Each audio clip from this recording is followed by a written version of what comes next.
পটলের ছিলকার ভর্তা, শুটকি প্রেমীদের স্বর্গযাত্রা।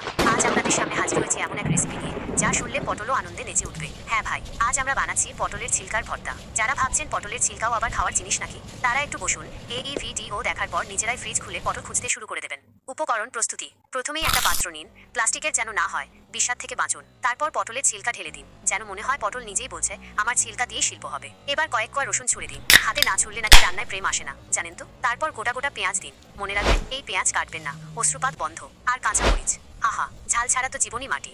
এবার আসল তারকা হালকা ভাজা চিংড়ির শুটকি, এমনভাবে ছড়িয়ে দিন যেন ছড়িয়ে নয়, প্রেম করে দিচ্ছেন। স্বাদমতো লবণ দিন, বেশি দিলেই ভাববেন না আপনি সল্টের রাজা। 1 কাপ পানি ঢেলে দিন, বেশি দিলে ভর্তা নয়, হবে ঝোল।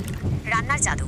এবার চুলায় বসিয়ে দিন, ঢাকনা দিয়ে ঢেকে দিন 10 মিনিটের জন্য। হ্যাঁ, ঠিক যেমন আমরা জীবন থেকে কিছু সময়ের জন্য ঢেকে রাখি অতীতকে। 10 মিনিট পর ঢাকনা খুলুন, এমনভাবে খুলুন যেন কোনো গুপ্তধনের সন্ধান পেলেন। ভালো করে নেড়ে দিন, পাত্রের ভেতরে যেন প্রেম জমে ওঠে সব উপকরণের মাঝে। অল্প আঁচে ভাজুন, কারণ আমরা বোমা বানাচ্ছি না, বানাচ্ছি ভর্তা। ভাজার পর উপরে একটু তেল দিন, যেন এই ভর্তার মুখে একটা চকচকে হাসি আসে। ভর্তা তৈরির শেষ ধাপ। সবকিছু যখন সুন্দর ভাজা হয়ে যাবে, পাটা বেটে নিন। কিচেনের জিম সেশন বলা যায় একে। আর আমি তো বেটেছি পাটাতেই, কারণ আমি একেবারে গ্রামীণ ঘরানার খাবার প্রেমিক। লোকে বলে পটলের ছিলকা নাকি ফেলনা জিনিস, একবার খেয়ে দেখুন, জিভ নিজেই সালাম ঠুকবে। দেখতেই কত সুন্দর, খেতেও দারুণ আর পুষ্টিগুণ, সেটা তো গুগল করেই দেখবেন।